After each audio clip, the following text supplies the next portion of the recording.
Good grief. What is today? Good grief is a phrase often used by Charlie Brown, the main character from Charles Schulz comic strip Peanuts. Good Grief Day, celebrated annually on November 26th, is a day dedicated to honoring the life and legacy of Charles M. Schulz, the legendary American cartoonist, best known for creating the iconic Peanuts comic strip.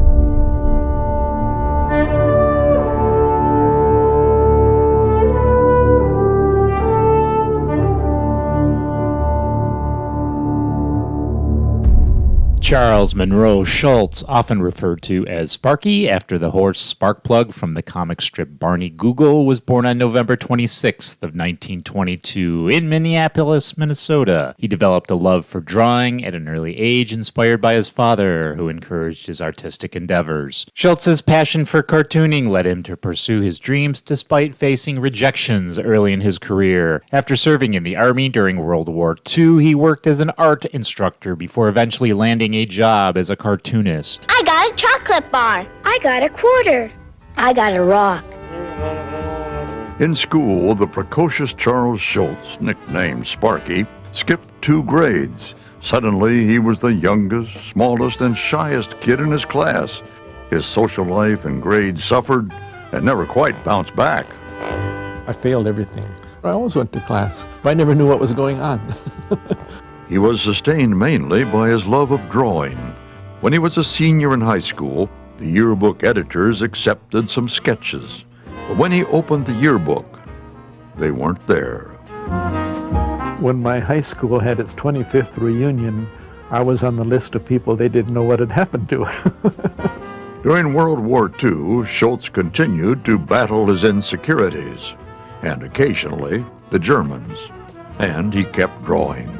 And then working my way up, little by little, corporal, sergeant, finally getting to be a staff sergeant, leader of a light machine gun squad. I was proud of that. I did it. And so I came back with a good feeling about myself, which lasted about 20 minutes.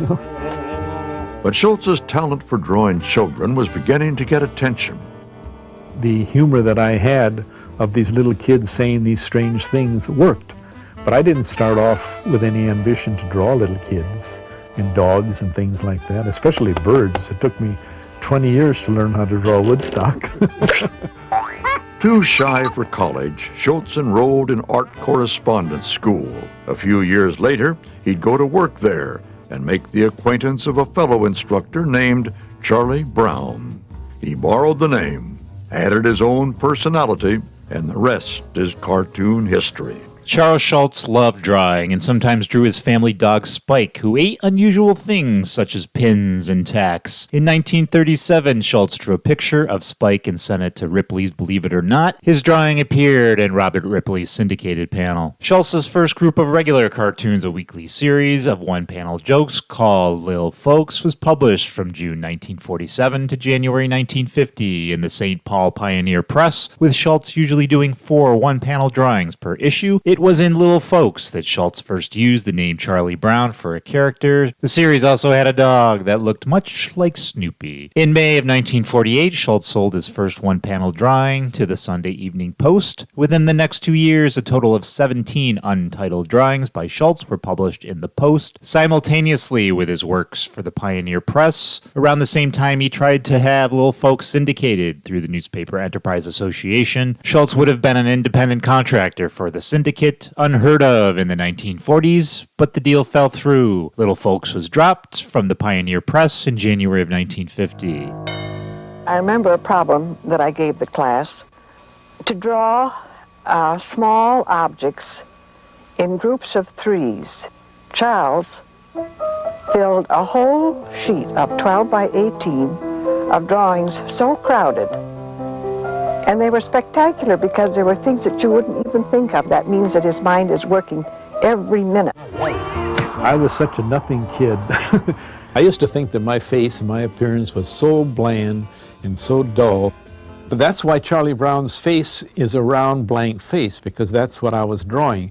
Charlie Brown thought of himself, too, as just being a nothing face. On October 2nd, 1950, Schulz's most famous creation, the comic strip Peanuts, debuted in several newspapers. Initially, the strip featured characters named after some of Schulz's friends and acquaintances, including Charlie Brown, Snoopy, Shermie, Patty, later known as Peppermint Patty, and others. Over time, Schulz developed these characters, giving them distinctive personalities and traits that resonated with the audience worldwide. Peanuts quickly gained popularity for its humor, charm, and its ability to address deeper themes of friendship, love, disappointment, and the trials of growing up. The strip reached millions of readers daily, becoming one of the most iconic, influential comic strips in history. Schulz, through his characters, tackled everyday challenges, often portraying life's complexities with simplicity and wisdom. Charlie Brown's enduring optimism despite his constant setbacks, Snoopy's imaginative adventures, Lucy's assertiveness, Linus's philosophical ponderings, and the whole cast of characters captured the hearts of readers across generations. Schulz was a prolific artist, creating Peanut strips for nearly 50 years until his retirement in December of 1999. His work earned him numerous awards, including the Reuben Award, the National Cartoonist Society's highest honor, and he was inducted into the Cartoonist Hall of Fame. Regrettably, Schulz passed away on February 12th of 2000 due to complications from colon cancer, just hours before his final Peanut strip was published on February 13th of 2000. His legacy lives on through his timeless characters and the impact they continue to have on popular culture worldwide.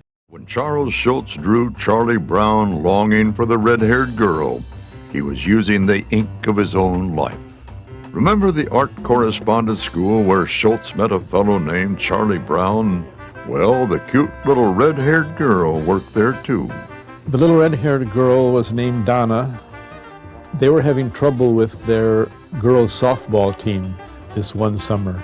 For some reason, they asked me if I would be the coach, and she was on the team, and she played second base. I was the worst one on the team, but I just wanted to be where he was, I guess. I just thought she was wonderful. Just as wonderful, about this time, Schulz's local strip, Little Folks, was picked up by a major syndicate and renamed Peanuts. I finally went to New York and signed the syndicate contract and came back with the high hopes that she would marry me, but she didn't. He had too many failures as far as I was concerned,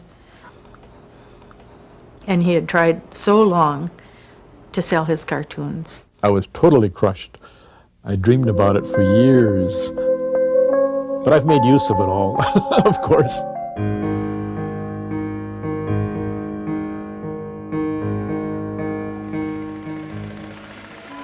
When the last original Peanuts rolls off the printing presses and into our hearts this Sunday, it will be Charles Schulz's 18,000th comic strip. And every one of them has made a lot of people happy.